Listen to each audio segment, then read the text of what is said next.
بقهم وضوافرهم كانوا مليانين دم، كلهم عظم جسمهم باين وجلدهم كله متقطع. المساجين كانوا حرفيا بياكلوا بعض.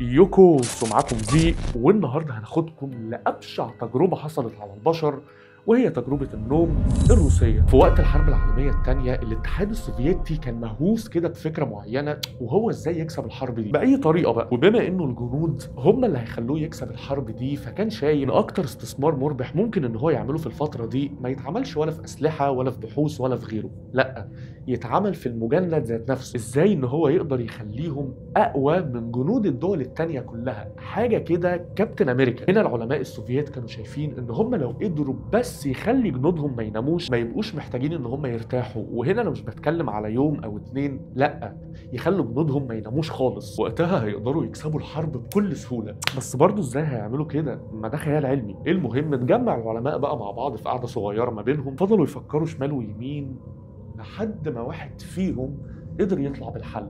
في الوقت ده من الحرب ألمانيا وإنجلترا كانوا بيستخدموا عقار معين كده على الجنود بتوعهم، حاجة كده زي منشطات تقدر تخلي الجنود بتوعهم ما يناموش مثلا لمدة يوم. فكرة حلوة وجميلة، بس برضه مش ده اللي العلماء السوفييت كانوا عاوزينه. العلماء السوفييت يعملوا ايه بقى؟ ياخدوا العقار ده اللي ألمانيا وإنجلترا كانوا بيستخدموه، وفضلوا يلعبوا فيه، يلعبوا ويطوروا لحد ما طلعوا لنا في الاخر بنموذج قالوا ان هو ده النموذج النهائي، وهو ده اللي هيخلي الجنود بتوعهم ما يناموش. وهنا بقى جاء وقت ان هم يجربوا العقار اللي هم اخترعوه ده. بس هنا كان في مشكله صغيره، ان هم لسه ما يعرفوش نتائج العقار اللي هم عملوه ده، يعني لو حد خده هيعمل فيه ايه.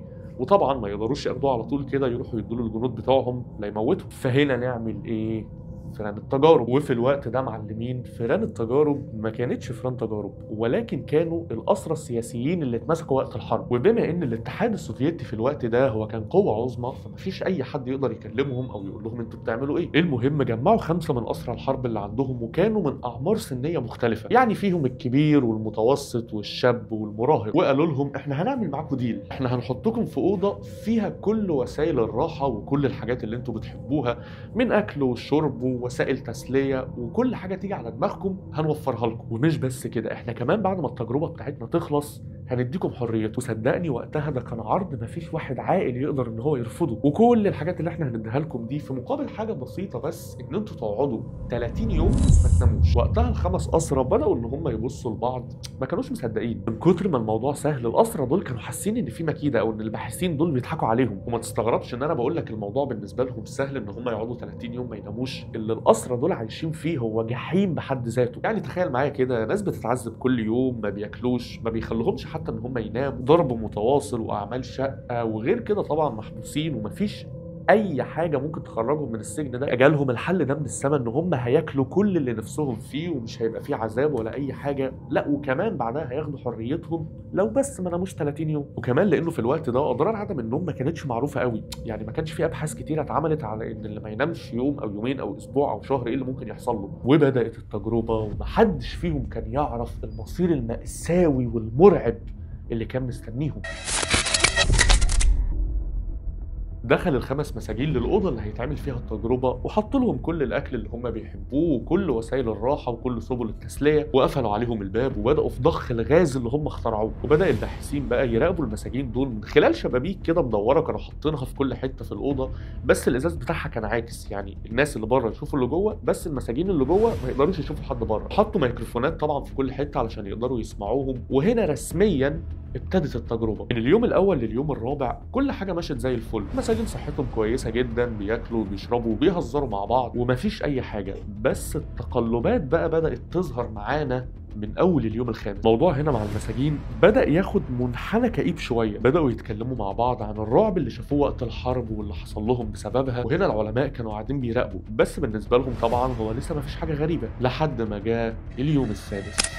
السجناء بدأوا يهلوسوا بشكل مش منطقي وباين عليهم الخوف والقلق، بطلوا يتكلموا مع بعض تماما، قطعوا الاكل والشرب نهائي، وكل واحد فيهم اخد جنب لوحده كده في ركن من الاوضه وما بينطقش. كل اللي كانوا بيعملوه شويه حركات كده عشوائيه غريبه كانهم شايفين حاجه هم خايفين منها. وخليني هنا افكرك ان طول ال6 ايام اللي فاتوا العلماء ما وقفوش ضخ الغاز تماما ولا حتى لثانيه واحده، لحد ما الموضوع بدا ياخد منعطف ارعب بكتير. اللي كان مجرد هلوسات ما بين السجناء بدا يخرج عليهم، بداوا يتخانقوا مع بعض ويضربوا بعض ويخنقوا بعض، وكل اللي كانوا بيقولوه انت عاوز تموتني، انا في صوت في دماغي بيقول لي ان انت عاوز تقتلني، انا لازم اقتلك. وهنا بدا السجناء ان هم يغطوا الشبابيك بتاعه الاوضه اللي كانوا فيها، واستخدموا ورق الكتب اللي كانت عندهم علشان مش عايزين العلماء يشوفوا ايه اللي بيحصل جوه. هنا العلماء كانوا شايفين او كانوا شبه يعني متاكدين ان الموضوع خرج عن السيطره، بس كان عندهم سؤال، هو اللي بيحصل لهم ده بسبب ان هم بقالهم 6 ايام ما ناموش، ولا ده بسبب الغاز اللي احنا بنضخه؟ ما كانوش قادرين يحددوا السبب، واللي كمان زود الطين بله ان هم ما كانوش قادرين يشوفوا ايه اللي بيحصل جوه. زي ما قلت لكم السجناء غطوا كل الشبابيك بورق الكتب، فهنا كان كل اللي بيستنتجوه العلماء هم بيستنتجوه عن طريق الاصوات، الميكروفونات اللي هم حاطينها جوه، فاكرين؟ هنا واحد من الباحثين او العلماء اللي كانوا موجودين قال لهم خلاص كفايه كده، احنا نوقف التجربه لان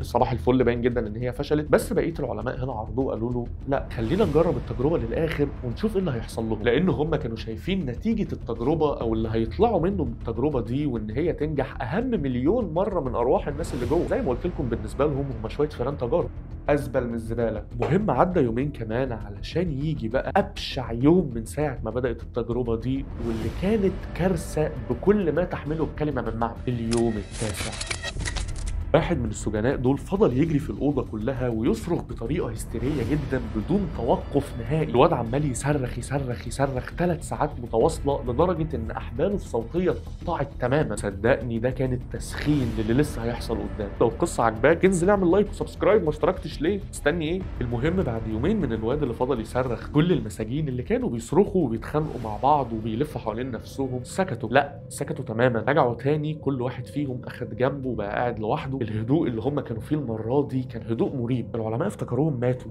ما كانوش سامعين اي حاجه. هنا العلماء كانوا شايفين انه خلاص احنا مش هنقدر نطلع باي حاجه تاني اكتر من اللي احنا طلعنا منها. شكرا جدا ليكم، يلا روحوا، التجربه خلصت يا جماعه، يلا هنخرجكم وهنديكم حريتكم. بس هنا جالهم رد كان غير متوقع تماما من واحد من المساجين، قال لهم انتوا مين اصلا قال لكم ان احنا عاوزين نخرج؟ اوبس. هنا العلماء عرفوا ان الناس دي ادمنت الغاز، فقالوا طب احنا هنقطعوا عليهم ونشوف ردة فعلهم.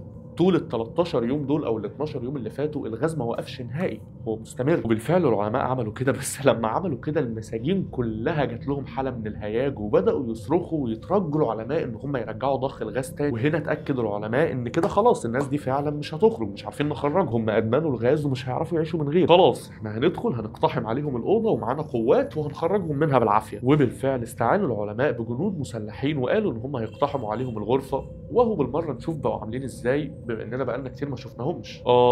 ويا ريتهم ما دخلوا. شافوا واحد من المساجين مرمي على الارض ومقتول وجزء كبير من جسمه مش موجود، جزء مختفي متاكل، وباقي المساجين متصابين اصابات وحشه جدا واجزاء برضه من جسمهم مش موجوده. بس ابشع منظر بقى كان موجود في كل الهلمه دي، واحد من المساجين دول كان واقف عمال يشق ويقطع في بطنه ويخرج اعضائه الداخليه وياكلها. بقهم وضوافرهم كانوا مليانين دم، كلهم عظم جسمهم باين وجلدهم كله متقطع. المساجين كانوا حرفيا بياكلوا بعض، بيتغذوا على بعض. احنا حاطين لك اكل وفراخ ولحمه وسمك ومروقين عليه، ايه بتاكلوا بعض ليه؟ المهم هنا اتدخل الحراس على طول علشان يسيطروا على المساجين، بس واحد من المساجين دول هاجم الحراس، فما كانش على الحراس غير ان هم يرفعوا سلاحهم ويموتوه. وكده احنا اتفضل معانا 3 مساجين، واحد في الاول لما دخلوا لقوه مرمي على الارض وجزء كبير متاكل ده كان ميت، والتاني اهو اللي الحارس قتله. كده احنا اتفضل معانا 3. ايه بقى اللي حصل في ال3 دول؟ دي قصه تانية، تعال اما احكي لك. اشترك. قدروا بعد معاناه كبيره جدا ان هم يسيطروا على ال3 مساجين دول ويربطوهم بسلاسل، وحقنوهم بجرعات كبيره جدا من المهدئات لان هم حرفيا كانوا وحوش. عارف بقى الضحك كان فين؟ ان المهدئات دي ما عملتش اي حاجه، النتيجه كانت صفر، مفيش مهدئ كان بيحوق فيهم. الناس دي حتى لو خلاص سابوهم وقالوا لهم ناموا، او حتى احنا عاوزين ننيمكم بالعافيه فبنديكم مهدئات، ما بقوش بيناموا. فواحد من المساجين دول فضلوا يحقنوه بجرعات كبيره جدا من المهدئ، مره ورا الثانيه ورا الثالثه ورا الرابعه، لحد ما فيص منهم ومات. هو مات ما نامش. فهنا اتفضل معاهم 2 لما بداوا يلاقوا ان كل المساجين عمالين يموتوا منهم واحد ورا التاني، قالوا بس احنا هنعمل عليهم عمليات جراحيه، نبدا نشرحهم ونشوف اعضائهم الداخليه مالها، او نعرف حتى تاثير الغاز ده عمل ايه في اعضائهم الداخليه، تاثيره عليهم من جوه ايه. لما جم علشان يبداوا يشتغلوا على اول سجين وخلاص هيجوا يحقنوه بالمخدر، السجين هنا قال لهم حاجه غريبه جدا، قال لهم لا انا مش عايز مخدر، اشتغلوا من غير مخدر، احنا بنستمتع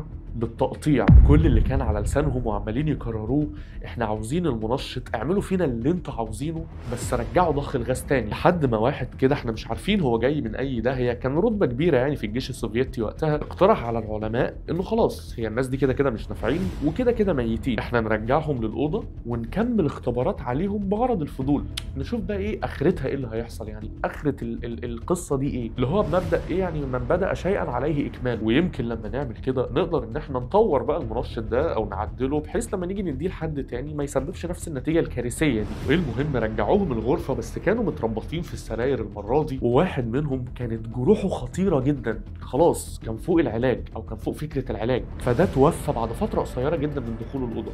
وهنا اتفضل معانا واحد، الشخص اللي فضل ده رجع تاني زي الاول، بدا يهلوس ويبص على حاجات غريبه في الاوضه ويزعق ويشتم الحارس اللي واقف عليه ويعمل حركات غريبه، لحد ما الجندي اللي كان بيراقبه زهق منه من حالته من الهلوسه اللي هو عمال يهلوسها دي، وقرر ان هو هينهي العذاب بتاعه ده ويديله رصاصه الرحمه. وبالفعل طلع المسدس بتاعه حطه في دماغه علشان هنا تنتهي التجربه بعد 15 يوم بنتيجه كارثيه مفيش أي عقل بشري أو والله حتى غير بشري يقدر يتخيلها. وبعد الانتشار الواسع للتجربة دي بدأت الناس إن هي تكذبها وتقول إنه لا التجربة دي ما حصلتش وإن هي من وحي الخيال، فبقى جزء كبير جدا من الناس مصدقها وجزء كبير من الناس مش مصدقها، أو بيقولوا يعني فين الحاجات اللي تثبت إن التجربة دي حصلت فعلا. بس بعد انتهاء الحرب العالمية اتسربت أوراق للاتحاد السوفيتي بنتائج اختبارات كانوا بيعملوها على البشر ألعن من تجربة النوم مليون مرة. يعني هو الاتحاد السوفيتي فعلا كان بيعمل تجارب على البشر.